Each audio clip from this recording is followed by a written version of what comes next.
In the top stories, man convicted of double murder for killing 2 women in 2018. Commissioner of Corrections wants stronger focus on rehabilitation, and the general public shows interest in recycling. The details to these stories and more after the break.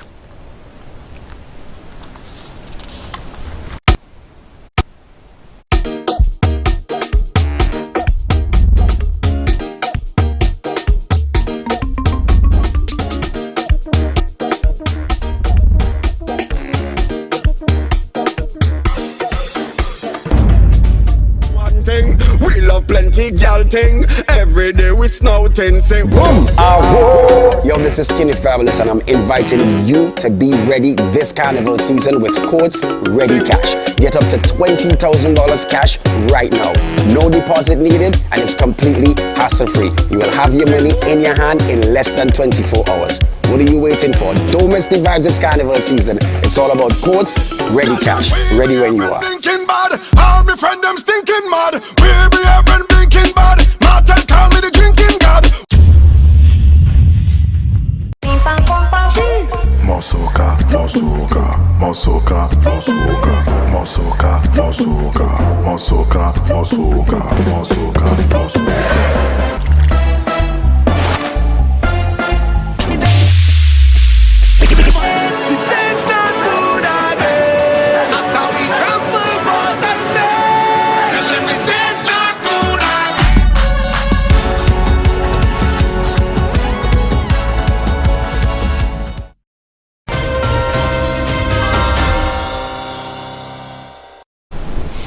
Hello and welcome to the ZIZ Major Newscast. I'm Jason Davis. The Director of Public Prosecutions has reported that on July 6, Orvis Pogson was convicted by a unanimous jury for the double murder of sisters Naomi Finch and Jamelia Finch, which took place on the 1st of March 2018. According to the DPP, after the jury returned a unanimous guilty verdict on counts 1 and 2 of murder, His Lordship Justice Morley ordered a pre-sentence report and victim impact statement in preparation for the sentencing on October 10. On April 12, 2022, Pogson pleaded guilty to manslaughter, but the Director of Public Prosecutions did not accept the guilty plea of manslaughter, and the matter proceeded to trial where he was convicted for the double murder. Commissioner of Corrections Terrence James says the future of correctional facilities in the Federation should focus on rehabilitation. He was at the time speaking on the final day of a prison reform symposium on Wednesday at the Marriott Resort. He said as construction is underway for a new prison facility, there needs to be policies and programs put in place where the focus will be on rehabilitation of inmates. Definitely would agree that we need a new facility. We need to know that when persons are incarcerated that they have changed and they would have entered the institution, and when they will be ready to be reintegrated back into society, that they would have changed their life, they would have developed a skill, some sort of skill or rehabilitation process while they were incarcerated, and so that they could make a better living going back into society. Definitely will. Rehabilitation and the rights of prisoners were among the topics discussed during the Prison Reform Symposium, which was hosted by Improved Access to Justice in the Caribbean. The St. Kitts and Nevis Solid Waste Management and Recycling Project is ramping up sensitization about the management and reduction of waste in the Federation by involving students, their parents, and teachers. Project Manager Joyce Chang is quoted as saying, "Since we launched activities of the project, I have been greatly encouraged by the interest shown by school children who turn out in their numbers to ask questions and even to share the little information they have as it relates to recycling." End quote. Since its launch in March, the St. Kitts and Nevis Solid Waste Management and Recycling Project has been setting up booths at public activities, including the Agriculture Open Day in St. Kitts and the Nevis Ministry of Tourism's Exposition Nevis Festival, where persons visited to learn more about recycling. Ms. Chang said, quote, "Their enthusiasm is great, and I'm always pleased to not only talk to them about what materials can be recycled and what cannot be recycled, but also to hear from them telling me how they do their own recycling at home," end quote. She said the Federation currently produces more than 1.67 kilograms of waste per person per day, which is much higher than the global average of 0.99 kilograms. According to the project manager, expected results of this project are to improve and implement a clear policy for solid waste disposal and to increase the efficiency of garbage sorting and recycling. In other news, ZIZ Radio is currently upgrading its transmitters, and as a result, listeners may have noticed its coverage has weakened in certain locations of St. Kitts. While the upgrade process is underway, listeners will note that the signal is weaker in parts of Lower Keon and Keys and from Tabernacle to St. Paul's on 96.1 FM. ZIZ Broadcasting Corporation apologizes for any inconvenience this may cause, and persons have the option to listen to ZIZ Radio live on our website, www.zizonline.com, and on the ZIZ app. After the break, Premier Brantley commends CBIS students for participating in environmental poster contest, and Irishtown Primary School graduates receive donation. Stay with us. Elevate your experience with Flow's fiber-fast internet and mobile combined. Enjoy double data and unlimited talk on 4 mobile lines, plus up to 35 megabits per second home internet speed at the best rate, giving you the best value to stay connected. I think our Flow mobile is elevated. You think? An elevated experience starts with Flow at home, powering double data and unlimited talk on 4 mobile lines at the best rate. Visit a Flow store to sign up today.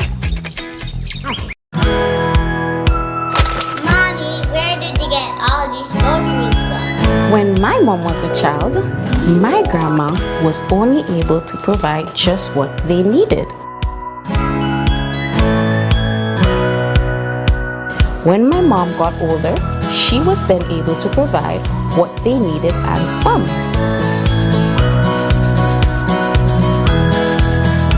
But now, with FlexPay, I am able to get everything we need and lots more with cashback.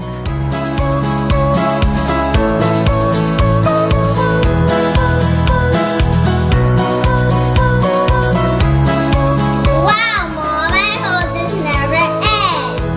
For the last 25 years, SN Hospice Company Limited has given customers millions in cashback for free groceries with every hire purchase in their never-ending cashback.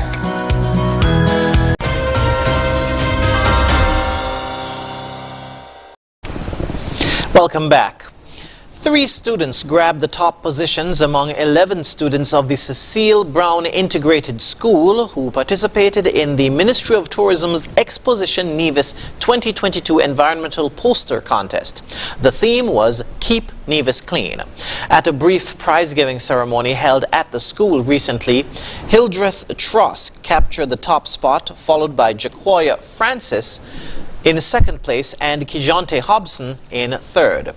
The top 3 winners and the school were presented with gifts and certificates of appreciation by Premier of Nevis, the Honorable Mark Brantley, and the gifts included school supplies from the ministry and platinum sponsor Latitude 17, a development consultants and project construction management company.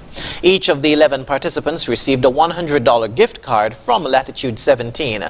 They were encouraged to include art supplies when shopping with the gift card as they continue to develop their art skills. In brief remarks, Premier Brantley congratulated the students and commended them on their skills. He told the students that protecting the environment on Nevis was of critical importance to all residents and visitors alike. 8 students from the Irish Town Primary School were the recipients of a donation by Kittish National and past student of the institution, Dr. Robert Springett. He made the donation during their graduation ceremony on Thursday at the Bastyr Church of God. The donation consisted of 2 phones and 6 tablets. The presentation comes on the heels of the establishment of a fund by Dr. Springett to assist Irish Town primary students transitioning to secondary level education. In a telephone interview, Dr. Springett explained that he's hoping to assist the school further with the construction of a computer lab. We are trying to just get some agreemental papers going with that, because we are going to ask, speaking with the minister of, not the minister, it was the chief education officer. That was what he asked for the need to be fulfilled. That the need could be fulfilled, that we would be able to help them with a computer lab, so we would sponsor it fully. Well, I would sponsor it fully, and they will have their computer lab. He said his goal is to construct a lab that can facilitate 15 students at a time. MSR Media has issued a casting call for roles in its 7th movie to be filmed on Nevis. MSR Media wrapped up filming of Father Christmas is Back, starring Kelsey Grammer and Elizabeth Hurley, in May, and plans to begin producing The Island, its first pure action film, in the coming weeks. The company is seeking to hire persons to fill more than 12 speaking roles that pay $300 per day. The casting call also includes featured supporting artist roles that pay $150 per day. According to MSR Media, quote, "We're seeking diverse talent to join our community of talented actors. All ages, genders, and ethnicities are welcomed and encouraged to apply," end quote. Interested persons can find casting details, register for MSR Media's casting database, and apply to audition for The Island at app.auditionmagic.com/public_registration. Once again, that's app.auditionmagic.com/public_registration. The first round of applications will be accepted until July 10. Premier of Nevis, the Honorable Mark Brantley, thanked MSR Media and producer Philippe Martinez for their solid partnership, adding that he looks forward to, quote, "expanding our collaboration well into the future," end quote. Since establishing a base on Nevis, MSR Media has employed more than a dozen locals full-time, training them in administrative and technical areas of the film production field. Coming up in regional news, West Indies Oil Company makes history with listing on regional equities market. The details when we